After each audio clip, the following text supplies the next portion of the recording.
patrie, les rangs se resserrent dans le camp de la patrie. Nous allons y revenir avec plus de détails dans nos toutes prochaines éditions. Bienvenue à tous. Le premier spécimen, j'en parlais tout à l'heure, a été remis au premier citoyen de la République, Félix Antoine Tshisekedi. Le nouveau passeport biométrique répondant aux standards présente plusieurs améliorations, notamment 38 pages au lieu de 32, la page de données en polycarbonate et autres. Je ne vous en dis pas plus, d'autres précisions dans ces reportages. Du fond et de la forme, c'est un document complètement amélioré avec la technologie la plus avancée du domaine.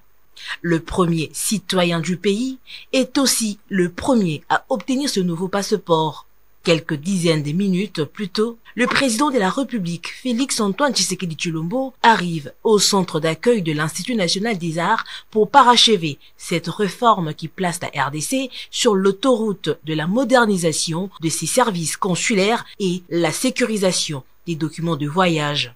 Accueilli par la ministre d'État, ministre des Affaires étrangères, coopération internationale et francophonie, Thérèse Kayikwamba, le chef de l'État, respectant la procédure, a franchi toutes les étapes de l'enregistrement à l'obtention du document d'identité. Produit par la firme allemande Dermalog, ce nouveau passeport répond aux exigences de l'Organisation de l'aviation civile internationale et intègre des technologies avancées pour lutter contre la fraude. Avec ses 38 pages de données en polycarbonate et un micropuce permettant d'identifier et de localiser des objets et des personnes sans contact, le nouveau passeport est nettement meilleur que l'ancien. Son coût, fixé à 75 $ américains, payable auprès d'une agence de la banque Equity BCDC ou en ligne sur le site officiel de demande de passeport, est une réponse à une difficulté sociale du quotidien et une garantie du renforcement de l'efficacité administrative ainsi que la bonne gouvernance des piliers de la vision du chef de l'État. Tous les récurrents dont les demandes de passeport sont en cours seront automatiquement pris en charge pour bénéficier du nouveau passeport biométrique. Les détenteurs du passeport actuel pourront continuer de les utiliser jusqu'à la date d'expiration avec une coexistence des deux documents jusqu'en 2030. Renforcement de la diplomatie parlementaire entre la RDC et l'Ouganda. Le président de la Chambre basse du Parlement, Vital Kamerhe, a pris part à Kampala à la 5e session du Parlement ougandais. Annie Malaka et Patrick Badibanga.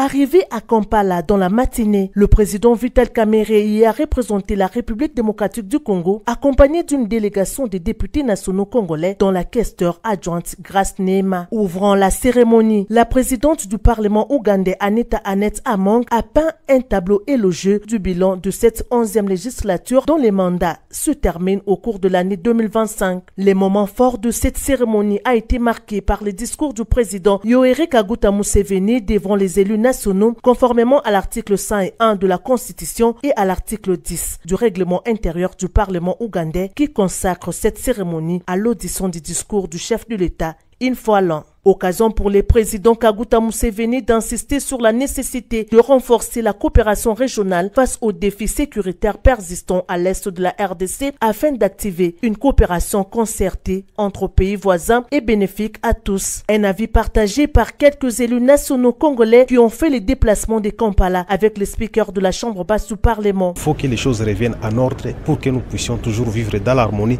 parce que nous sommes tous un même peuple, nous sommes des Africains, il faut que nous puissions protéger cette relation bilatérale entre l'Ouganda et la RDC. Le président Museveni a toujours eu un rôle majeur à jouer dans la politique régionale de l'Afrique et ça c'est très important, surtout parce qu'on voyait la grande étendue, la province de l'Ituri d'où je viens par exemple, nous partageons une grande distance, une grande partie des frontières avec lui et lui, son économie, l'économie de l'Ouganda dépend plutôt de la RDC à travers la province de l'Ituri et une partie du Nord Kivu. Et donc c'est vraiment essentiel pour qu'aujourd'hui qu'on travaille ensemble. L'Ouganda c'est notre voisin.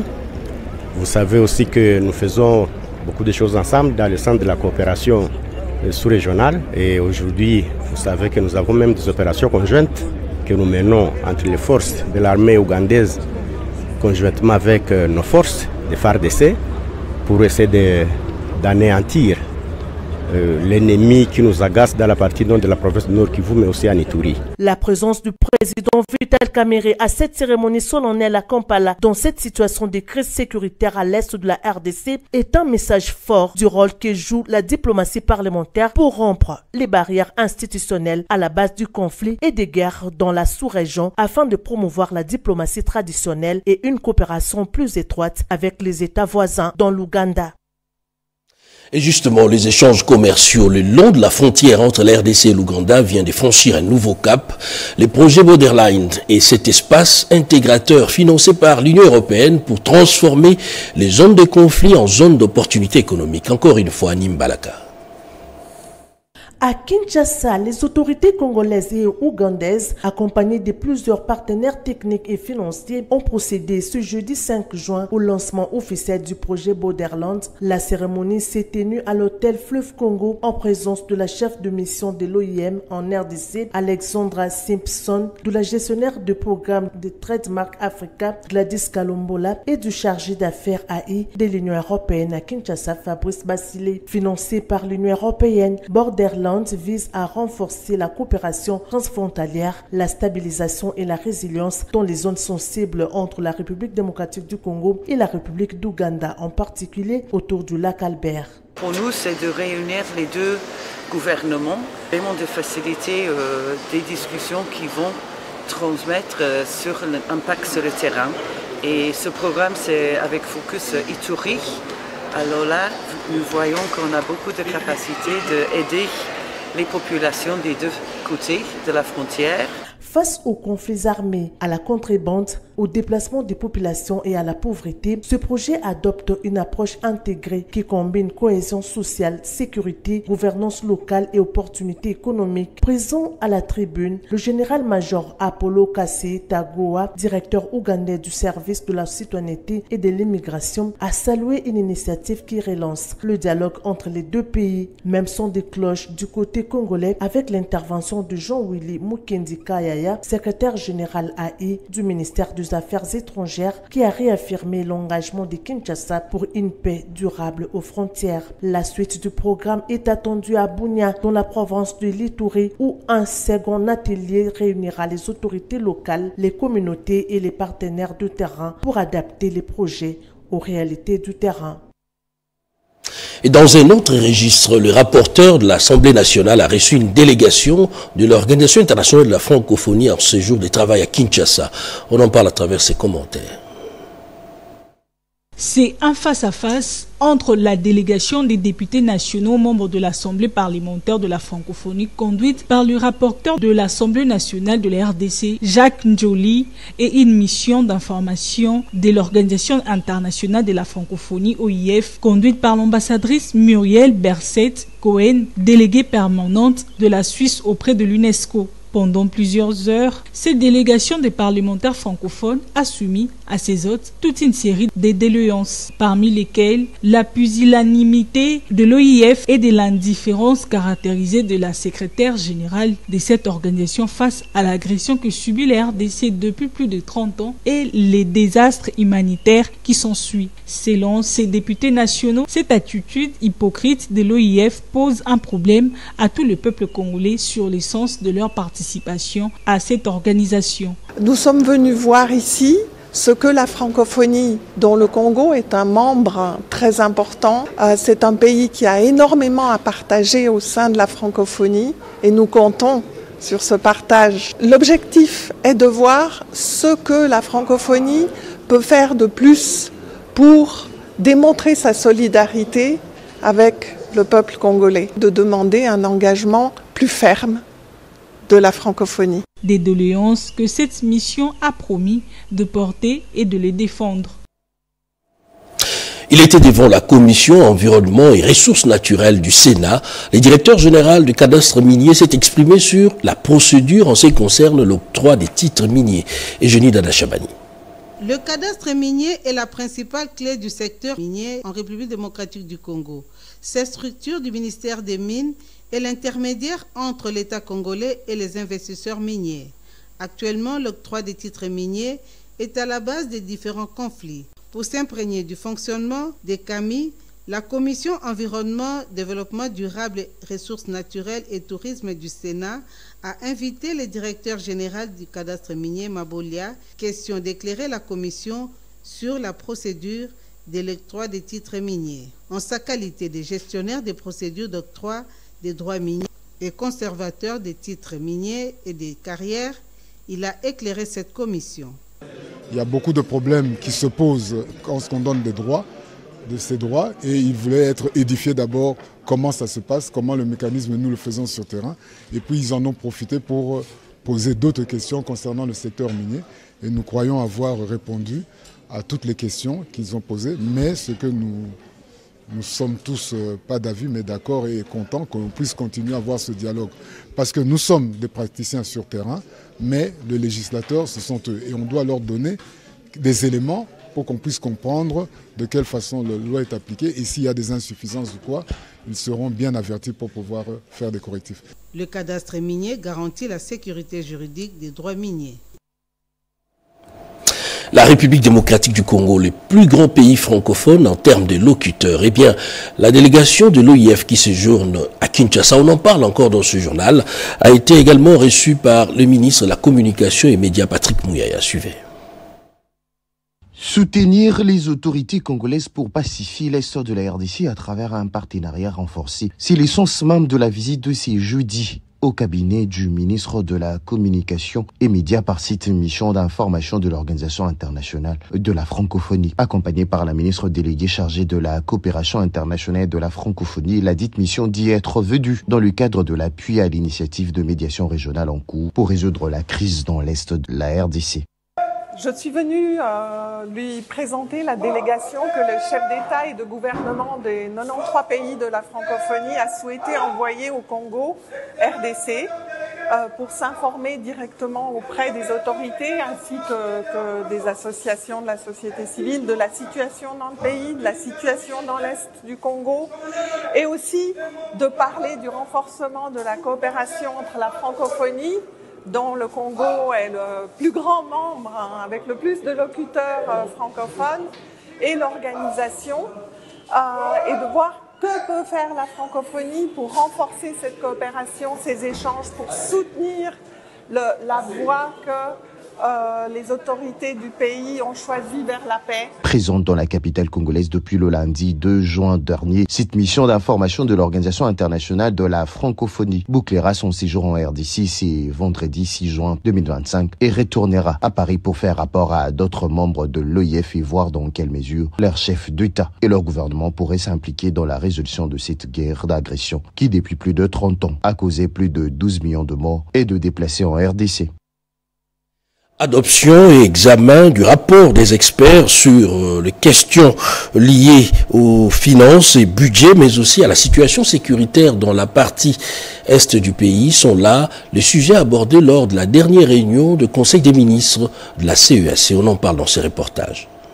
C'est dans le cadre des réunions préparatoires à la 26e session ordinaire de la conférence des chefs d'État et des gouvernements de la Communauté économique des États de l'Afrique centrale, CEAC, prévue samedi 7 juin 2025 à Malabo, que le Conseil des ministres s'est réuni mercredi 4 et le jeudi 5 juin 2025 en République de Guinée équatoriale, où les ministres des 11 États membres ont pris une part active aux travaux dont la RDC, représentée par le ministre de l'intégration régionale, Maître Didier Mazenga Mokanzu, accompagné de la vice-ministre des Affaires étrangères, Gracia Yamba Kazadi. La cérémonie d'ouverture des travaux a été ponctuée par 2 interventions, à savoir le mot de bienvenue du président de la commission de la CEAC, l'ambassadeur Gilberto da Pierdade Verissimo, et les discours d'ouverture de Lucas Abaga Chama, ministre équato-guinéen de l'intégration régionale, en sa qualité de président en exercice du Conseil des ministres de la CEAC. Au menu des assises, plusieurs points débattus, notamment la présentation du rapport bilan des activités de la communauté par le président de la commission de la CEAC, la présentation des rapports des experts et des ministres des Finances et Budget, l'examen du rapport sur la situation politique, sécuritaire et humanitaire en Afrique centrale et et plus particulièrement dans l'Est de la RDC. Prenant la parole à ces sujets justement, le chef de la diplomatie régionale congolaise, Maître Didier Mazenga Mokanzu, a décrit d'un ton ferme et sans embâche la situation humanitaire préoccupante et dramatique actuelle, aggravée par des graves violations des droits humains et les pillages des minéraux de la RDC. Et c'est avant de s'opposer farouchement au nom de la RDC à la présidence en exercice du Rwanda à la tête de la CAC qui en principe devrait succéder à la Guinée équatoriale selon la rotation au cours de ces sommets de Malabo. Il a par ailleurs évoqué comme argument solide la non-exécution par le Rwanda qui a été représentée à ses conseils par son ex-ambassadeur en RDC, Vincent Karega, des résolutions prises non seulement par les Nations Unies, l'Union africaine et les sommets mixtes EAC SADC, mais aussi et surtout par les chefs d'État lors de la 25e session de la conférence de la CAC, notamment celle qui a condamné le Rwanda et a exigé le retrait sans condition de ses troupes du territoire congolais. Les relations diplomatiques et économiques renforcées entre l'Égypte et la République démocratique du Congo, eh bien c'est plus le volet échanges commerciaux. On en parle dans ces commentaires. C'est lors du tout premier networking Guinée-Égypte-RDC qu'un protocole d'accord historique a été signé avec l'association des investisseurs de la cité du dit Ramadan, un poids lourd égyptien représentant pas moins de 6000 entreprises. Orchestrée par la Chambre de commerce Égypte-RDC, la cérémonie a eu lieu sous la direction de l'ambassade de la République démocratique du Congo en Égypte. Pour Georges Okitaluni, le président exécutif de la Chambre de commerce et d'industrie Égypte-RDC, c'est le début d'une nouvelle ère de coopération entre les deux républiques sœurs pour le développement de l'Afrique. Ces partenariats visent à offrir de nouvelles portes aux entreprises congolaises sur le marché égyptien et à attirer davantage d'investissements en République démocratique du Congo. Une mission économique congolaise est d'ailleurs déjà prévue au cœur du 14 au 21 juin prochain. Et c'est avec un objectif clair, dynamiser le commerce bilatéral. L'Afrique unie se tourne résolument vers un avenir économique partagé. Et l'expertise de la RDC en matière dans le domaine minier s'exporte ailleurs, eh bien le Ghana veut en savoir un peu plus. Le vice-ministre des Mines, Godard Motemona, a pris part au forum Mining à Accra. Images et commentaires. Au forum Mining tenu à Accra, la capitale du Ghana, du 2 au 4 juin 2025, la République démocratique du Congo était représentée par le vice-ministre des Mines, Godard Motemona. Les ministres des Mines de la Zambie, de Ghana et de Libéria ont pris une part active à ces assises du secteur minier qui boostent le développement des pays africains. Godard Motemona a rappelé à cette occasion que la République démocratique du Congo, qui regorge d'importants gisements miniers, a une expertise qualifiée. Il a salué l'initiative du pays hôte de solliciter l'expertise congolaise en matière de régulation minière. On les qualifie, la RDC, on les qualifie d'un pays scandale géologique. Alors, à l'avènement du président de la République, Félix Antoine Tshilombo, un état de lieu a été effectué dans le secteur minier avec une nouvelle vision claire que désormais on devait donner de la valeur ajoutée aux matières premières, aux minéraux congolais, c'est-à-dire de la plus-value, la transformation locale pour donner du travail aux Congolais. Il a par ailleurs souligné que la vision du chef de l'État, Félix Antoine Tshisekedi Tshilombo, est de faire du secteur minier le levier du développement et de la croissance économique en République démocratique du Congo. On en vient à cette information. Il s'agit du démantèlement d'un vaste réseau d'exploitation illégale des ressources minières dans le Haut-Katanga plutôt. Les détails dans ces reportages, suivez. Les provinces de Tanganyika et du Maniema regorgent d'importants minéraux stratégiques, notamment les coltans, l'or, le lithium, le fer et autres.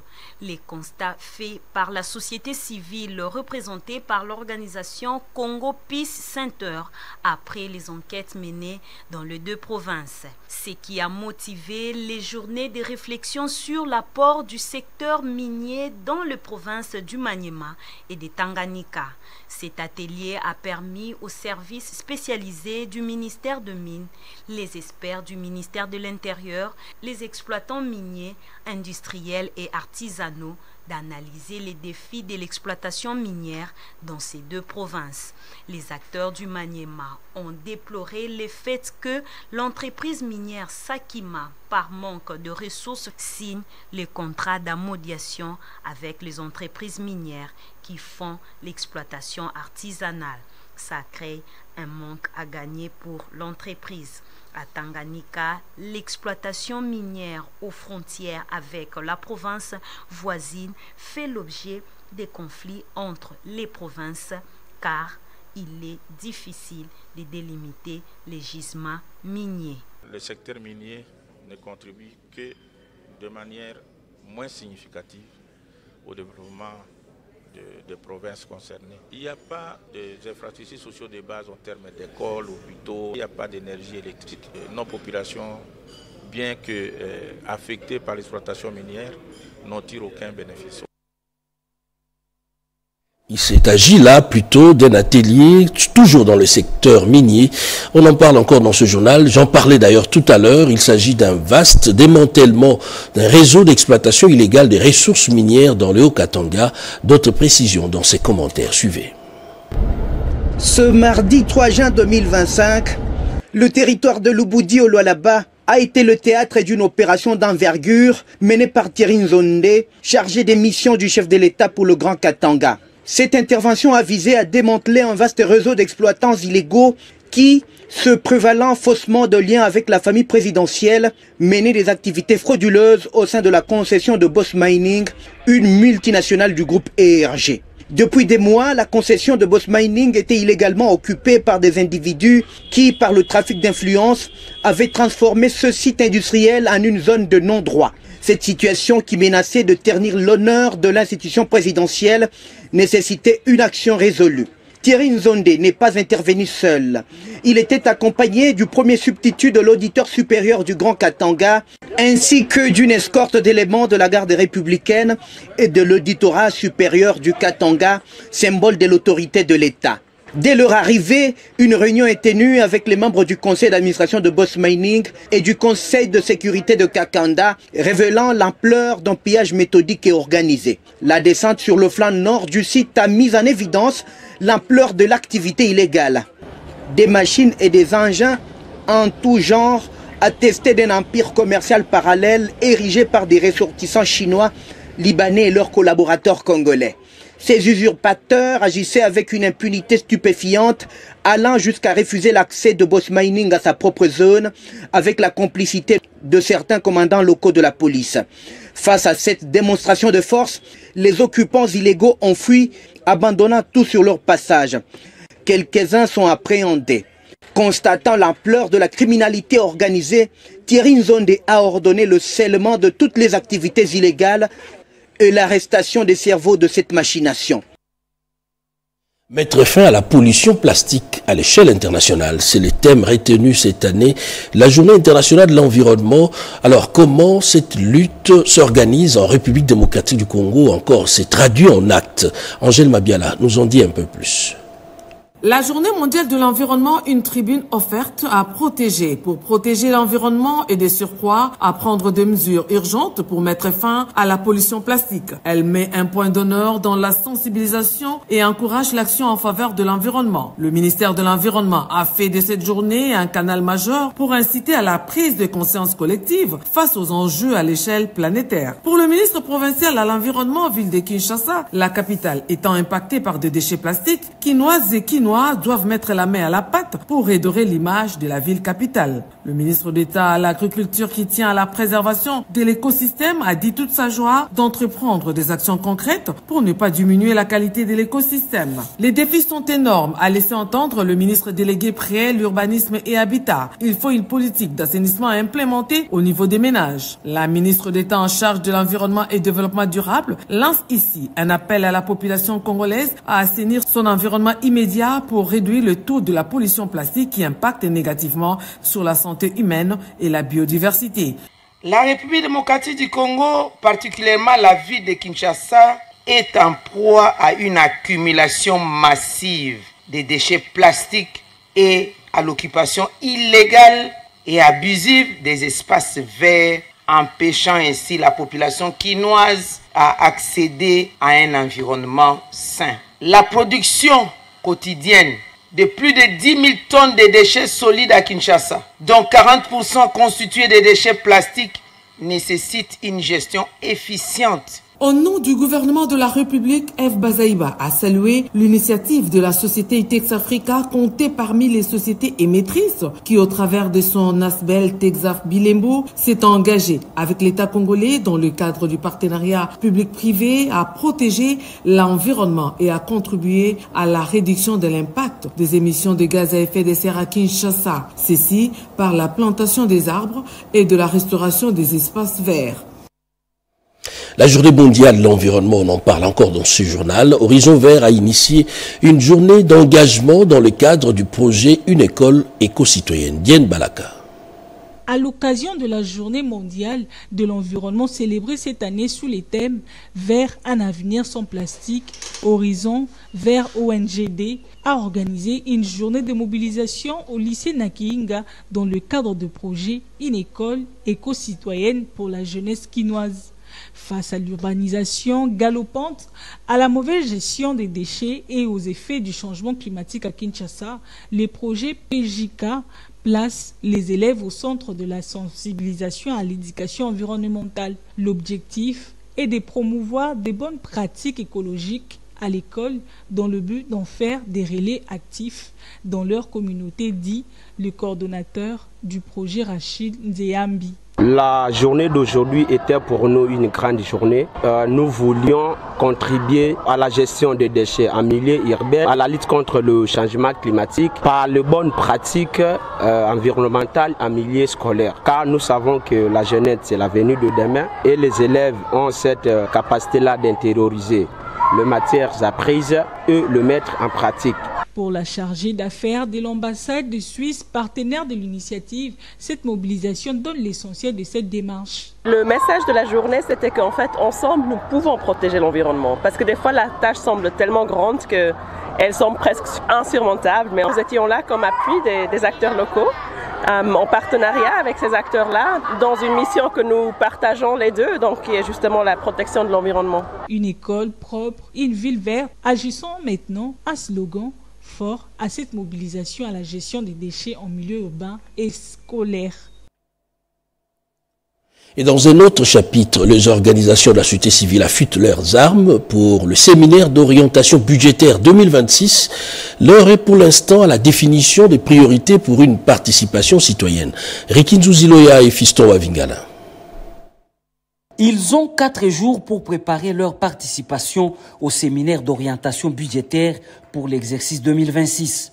Une tradition pour les membres de la société civile qui participent activement au processus d'élaboration des lois des finances en RDC. Avec l'appui du projet encore de la Banque mondiale, ils se retrouvent à Kinshasa sous l'égide du COREF et du REGED. C'est pour évaluer entre autres les enjeux et leur responsabilité à définir les priorités de la population, s'il faut s'en tenir au contenu à retrouver dans le cadre budgétaire à moyen terme CBMT théorie 2026-2027 avec débat en se conformant aux principes liés à la participation des organisations de la société civile au séminaire d'orientation budgétaire SOB. C'est un moment au cours duquel la société civile et toutes les autres parties prenantes se retrouvent pour planifier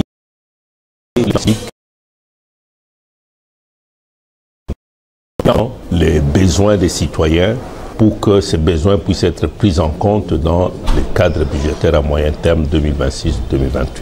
La prise en compte des différents aspects dont l'éducation, la sécurité, le genre et l'environnement dans les politiques publiques, ces travaux ouverts au nom du secrétaire exécutif du COREF, empêché par son assistant technique Georges Tionza Mata, cet atelier va produire un rapport final à l'issue des travaux en groupe. C'est une contribution significative en termes d'aide humanitaire. Eh bien, les Émirats arabes unis apportent leur contribution à la République démocratique du Congo pour sa partie Est. C'est la ministre des Affaires sociales, Nathalie Aziza Mounana, qui a reçu une délégation de ces pays. Edith Chala. Au cours de ces échanges entre l'ambassadeur des Émirats arabes unis en République démocratique du Congo, Anwar Barout El Al-Barouti, et la ministre des Affaires sociales, l'Action humanitaire et Solidarité nationale, il a été question de discuter sur les modalités, les voies et moyens de raffermir la coopération bilatérale entre les deux pays amis, notamment dans le domaine de l'assistance humanitaire. Faisant suite à la situation humanitaire dans l'est de la RDC, les Émirats arabes unis sont venus remettre une enveloppe pour assistance humanitaire aux déplacés internes dans l'est de la RDC. Aujourd'hui, nous célébrons la journée internationale des enfants victimes innocentes des conflits armés et des guerres dans le monde. Cette assistance des Émirats arabes unis témoigne de leur solidarité et de leur soutien à ces groupes d'enfants victimes de violences et de souffrances dans l'Est du Congo. Certes, cette aide humanitaire des Émirats arabes unis contribuera à créer pour ces enfants un environnement sûr qui leur permettra de grandir et de se développer et leur offrira un environnement digne et sécurisé où règne la paix. Cette coopération s'inscrit dans le cadre de la stratégie d'aide étrangère des Émirats arabes unis en faveur des populations défavorisées. Pour Nathalie Aziza Mounana, ministre des Affaires sociales, l'Action humanitaire et Solidarité nationale, ce geste va donner un plus pour les enfants qui sont le Congo de demain. Et c'est une réponse aux besoins humanitaires qui se posent avec acuité dans l'est de la RDC. Et cette question, où en sommes-nous avec les réformes dans le secteur industriel? Eh bien, le ministre de l'Industrie, Louis Atoum Kabamba, était devant la commission permanente aménagement du territoire de l'Assemblée nationale. Images et commentaires. C'est devant les membres de la commission permanente aménagement du territoire, infrastructure et nouvelles technologies de l'information et de la communication de l'Assemblée nationale ce jeudi 5 juin 2025 que le ministre de l'Industrie et du développement de petites et moyennes entreprises, Louis Atoum Kabamba, accompagné des directeurs généraux des structures sous tutelle et des membres de son cabinet, a répondu à l'appel des députés nationaux. Le ministre a apporté des éléments, des réponses claires et structurées autour des 6 grandes préoccupations exprimées par la représentation nationale, soulignant les avancées dans l'industrialisation du pays à travers les zones économiques spéciales et la promotion des jeunes entrepreneurs. Concernant la sous-traitance dans les secteurs privés, Louis Atoum Kabamba a présenté des chiffres récents témoignant de l'impact de la loi de 2017. Le ministre a mis en exergue les efforts déployés pour moderniser les instruments de régulation, protéger les inventions et garantir la qualité des produits congolais. Il a aussi fait le point sur le plan directeur d'industrialisation, les partenariats publics-privés en cours et la relance des unités industrielles à travers plusieurs provinces. J'ai senti fortement le besoin de voir le ministère de l'Industrie et des PME plus présent dans les provinces pour accompagner les entrepreneurs au plus haut niveau, mais également le souci de voir plus de transparence dans les structures qui accompagnent ces entrepreneurs. Nous avons un plan pour régler tout cela, mais nous ne le ferons pas seuls. Nous le ferons avec l'accompagnement de ces mêmes élus légitimes et dignes du peuple. Ces face-à-face illustrent la volonté des collaborations entre le pouvoir exécutif et les élus du peuple pour répondre efficacement aux défis du développement industriel de la République démocratique du Congo. Il s'agit ici d'un atelier dans le cadre du projet Transform RDC et l'objectif est de jeter des jalons stratégiques pour l'équité économique en RDC. Mireille Ndeke. L'étude nationale sur les écarts de genre dans l'écosystème entrepreneurial vient d'être validée officiellement au cours de cet atelier technique de haut niveau organisé par le projet Transform RDC avec l'appui de la Banque mondiale. Conduite par le groupement international Label Conseil et AT Advice, cette étude constitue une avancée significative dans la compréhension des inégalités structurelles entre les micro, petites, moyennes entreprises dirigées par des hommes et celles de femmes. Les échanges ont été vraiment fructueux et ils nous permettent d'avoir des éléments qui permettent d'améliorer la qualité du travail qui a produit dans la perspective d'un rapport final. Dans son allocution d'ouverture, la secrétaire générale en genre, Mme Esther Kamonia, a loué les efforts consentis par le programme Transform au profit de la femme. Nous saluons également tous les efforts en venant en appui aux entreprises de femmes et de jeunes et en facilitant la concrétisation et la transformation de leur business plan en établissement enregistré au guichet unique de la création des entreprises, rendant celles-ci formellement contributives à l'expansion de l'économie nationale de notre pays. Le secrétariat général au PME et l'entrepreneuriat a rappelé l'ambition claire du gouvernement, celle de faire de la RDC un pays où les entrepreneurs, hommes et femmes, ont les mêmes chances de réussir. Il y a lieu de saluer la contribution active de participants à l'élaboration d'un plan triennal 2025-2028 autour de plusieurs axes stratégiques parmi lesquels la réforme du cadre légal et l'accès équitable au financement. Et face aux crimes à grande échelle commis par l'armée rwandaise dans la partie est du pays avec ses supplétifs de l'AFC M23, eh bien, les forces vives et leaders du Grand Kivu se sont exprimés. On en parle dans ces reportages. Ça n'est trop et vraiment trop comme désastres causés dans l'est de la RDC par cette guerre injuste. Les leaders communautaires du Grand Kivu et plus particulièrement ceux du sud Kivu montent au créneau. Ils exigent par leur porte-parole, Joseph Nkinzo, le retour de la paix dans les provinces où le Rwanda, en appui au M23 AFC, massacre des civils innocents, causant le déplacement massif des populations, des violences sexuelles, des destructions des villages entiers, des infrastructures sociales de base et des pillages des ressources naturelles ainsi que de biens des particuliers directement exportés au Rwanda. Il dénonce également la destruction de tout le tissu économique des zones sous contrôle rebelle. Nous tenons à exprimer notre détermination à résister face aux atrocités nous imposées par AFC M23, avons suivi avec attention les discours de l'ancien président de la République et déplorant son silence coupable face à cette tragédie. Les participants à cette concertation des forces vives du Grand Kivu sont unanimes pour un front commun pour mettre fin à la guerre. Cette prise de conscience nous va tout droit au cœur. Ça nous montre à plus forte raison que l'on peut prendre cette notabilité comme un instrument capable de nous aider à retrouver la paix dans le pays. Les recommandations pertinentes seront coulées en forme de rapports à transmettre aux autorités du pays. Tout calcul fait, ça sera pendant 15 jours que le personnel de la réserve stratégique générale sera en formation concernant la procédure sur la passation du marché public. Je ne vous en dis pas plus, on en parle dans ces commentaires signés Chimène Dondo.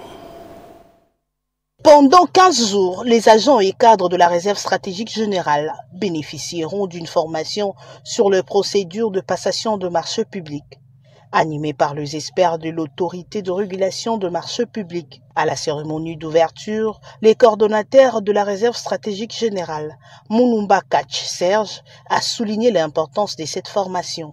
La réserve stratégique générale est un service spécialisé de la présidence de la République qui a pour mission principalement la promotion, le développement, la mise en œuvre de la vision du président de la République en matière de résilience et de souveraineté. Je tiens à remercier tout particulièrement le directeur général de l'ARMP pour son soutien dans le processus d'intégration et de mise à niveau de nos cadres et agents afin de les doter des compétences nécessaires sur les procédures des passations de marché public. S'inscrit pleinement dans la vision de transparence prônée par son Excellence Monsieur le Président de la République, chef de l'État, Félix Antoine Tshisekedi Tshilombo, en matière de gestion de la commande publique. Présent à la cérémonie, le directeur général de l'ARMP, Claude Mbaye, a précisé les objectifs de cette initiative. Le coordinateur de la réserve stratégique nous a consultés, nous a contactés pour venir justement installer la cellule et former toute une équipe en technique de passation de marché public. Hugues Dembolo, coordonnateur adjoint, a exhorté le participant à s'engager pleinement dans cette formation. Et voilà qui boucle complètement ce journal de 20h sur la RTNC. Madame, Monsieur, merci de l'avoir suivi. Bonsoir particulier à ceux-là qui nous ont suivis depuis la ville d'Inongo. Nous sommes là dans la province du Maïndomé.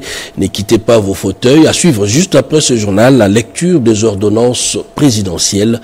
Bonsoir chez vous.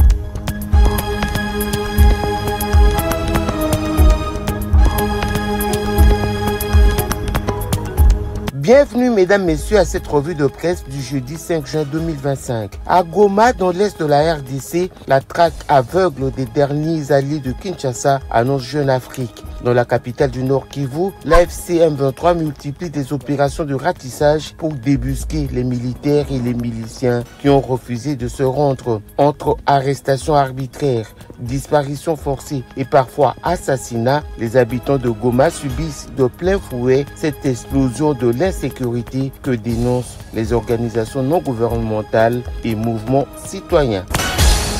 Est de la RDC, l'Union européenne et les pays donateurs notent la détérioration continue de la situation humanitaire, déplorent également l'instauration des taxes illégales et droits de douane par l'AFC M23, révèle actualité.cd. À la suite du statu quo observé sur terrain avec des initiatives de paix régionales et internationales, les pays donateurs qui financent la réponse humanitaire en RDC alertent sur la dégradation continue de la situation sécuritaire et humanitaire dans l'est de la RDC, notamment dans les zones affectées par les conflits armés et l'insécurité. Dans une déclaration conjointe rendue publique le lundi 2 juin 2025, les États-Unis, la France, la Belgique, la Suisse, l'Allemagne, la Hollande, la Norvège, la Suède, le Japon, le Canada, la Grande-Bretagne et l'Union européenne se disent profondément préoccupés par les difficultés croissantes rencontrées par les acteurs humanitaires sur le terrain. Ituri, la société civile indignée par la présence des militaires dans les sites miniers, rapporte Actu30.cd. L'acteur de la société civile, Kakule Malikidogo, déplore la présence des éléments des FARDC dans plusieurs sites miniers du territoire de Mambasa, dans la province de l'Ituri. À l'en croire, ces éléments s'occupent notamment de la sécurité des sites exploités par les Chinois, tandis que d'autres supervisent des activités minières de leurs supérieurs. Ils sont visibles en grand nombre dans les carrés miniers de Massangué, Luemba et Maoulo, des entités du territoire de Mambasa. Légumes de Kinshasa, ce qui devait nourrir la ville la tue à petit feu, constate la référence plus. Une contamination massive et silencieuse se propage ces dernières années à Kinshasa. Ce qui devait nourrir la ville la tue à petit feu. Dans les faubourgs de la capitale, des milliers de maraîchers cultivent quotidiennement tomates, amarantes, choux, épinards pour approvisionner les marchés de la capitale. Ce que peu de consommateurs savent, c'est que ces légumes, pourtant indispensables à l'alimentation quotidienne, sont imprégnés de pesticides hautement toxiques, souvent bannis ailleurs dans le monde.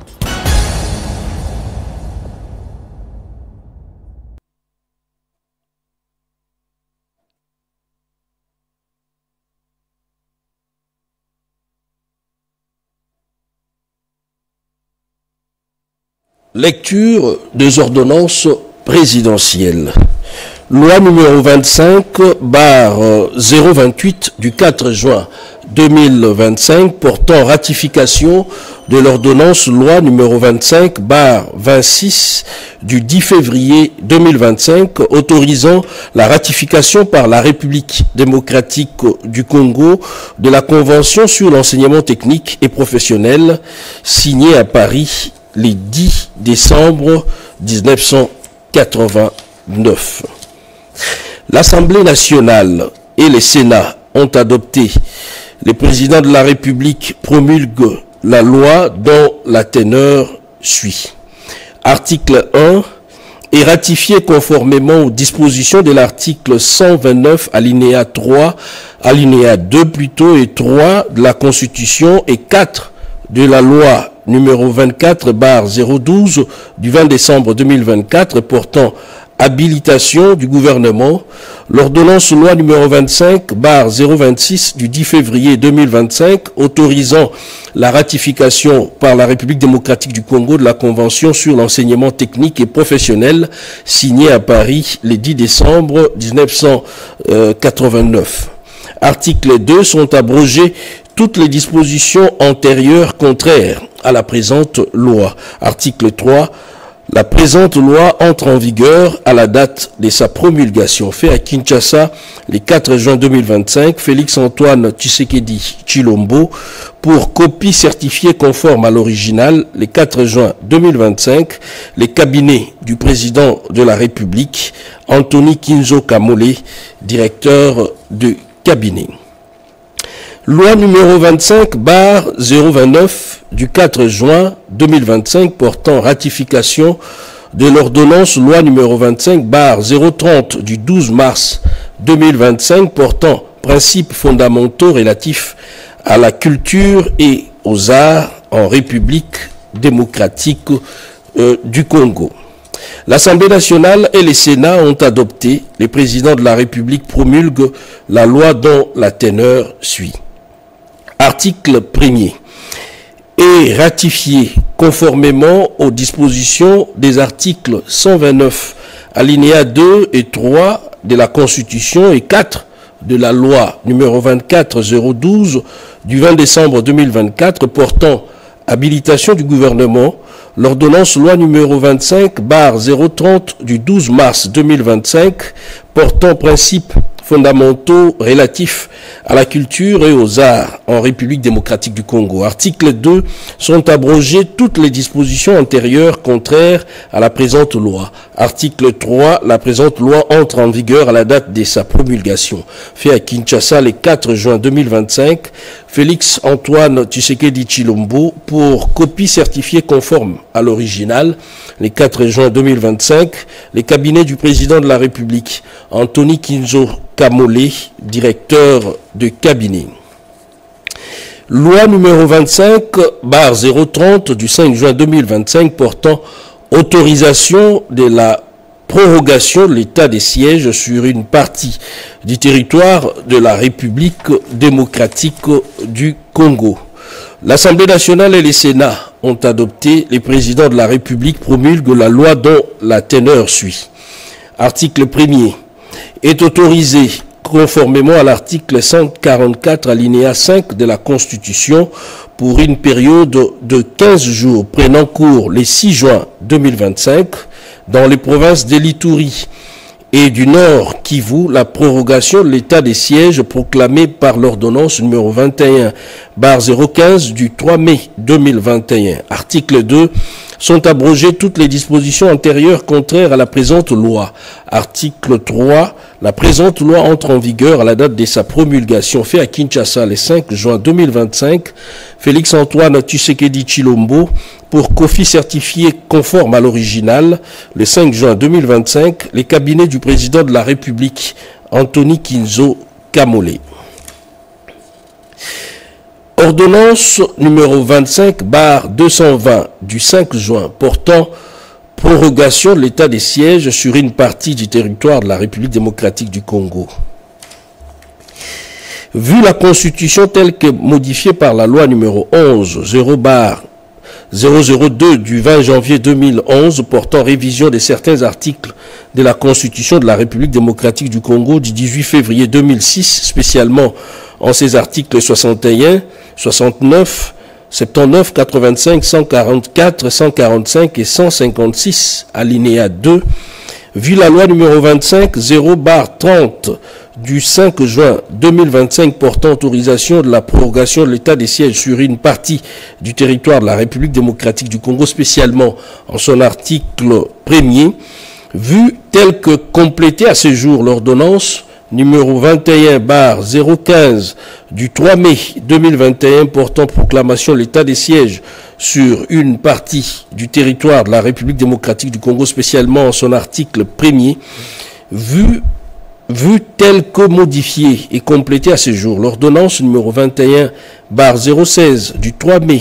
2021 portant mesures d'application de l'état des sièges sur une partie du territoire national de l'RDC, vu l'ordonnance numéro 24/88 du 11 octobre 2024 portant organisation et fonctionnement du gouvernement, modalités des collaborations entre le président de la République et le gouvernement ainsi qu'entre les membres du gouvernement, vu l'ordonnance numéro 22/003 du 7 janvier 2022 fixant les attributions des ministères et vu l'ordonnance 24/022 du 1er avril 2024 portant nomination d'un premier ministre, vu l'ordonnance numéro 24/039 du 28 mai 2024 portant nomination des vice-premiers ministres, des ministres d'État, des ministres délégués et des vice-ministres, vu l'arrêt sous R-Cons 1550 du 6 mai 2021 de la Cour constitutionnelle siégeant en appréciation de la constitutionnalité de l'ordonnance numéro 21/016 du 3 mai 2021 portant mesures d'application de l'état des sièges sur une partie du territoire de la République démocratique du Congo, vu la nécessité et l'urgence, les conseils des ministres entendus ordonnent. Article 1er. Est prorogé pour une période de 15 jours, prenant cours le 6 juin 2025, l'ordonnance numéro 21/015 du 3 mai 2021, telle que complétée à ce jour, portant proclamation de l'état des sièges sur une partie du territoire de la République démocratique du Congo. Article 2. Sont abrogées toutes les dispositions antérieures contraires à la présente ordonnance. Article 3. La première ministre, le vice-premier ministre, ministre de l'Intérieur, Sécurité, Décentralisation et Affaires coutumières, les vice-premiers ministres, ministre de la Défense nationale et anciens combattants, ainsi que le ministre d'État, ministre de la Justice et garde des Sceaux sont chargés chacun en ce qui le concerne de l'exécution de la présente ordonnance qui sort ses effets à la date de sa signature. Fait à Kinshasa le 5 juin 2025, Félix-Antoine Tshisekedi Tshilombo, pour la première ministre en mission, Jean-Pierre Bemba Gombo, vice-premier ministre, ministre des Transports, Voies des Communications et Désenclavement, pour copie certifiée conforme à l'original le 5 juin 2025, les cabinets du président de la République, Anthony Kinzo Kamolé, directeur de cabinet. Voilà tout pour ces ordonnances.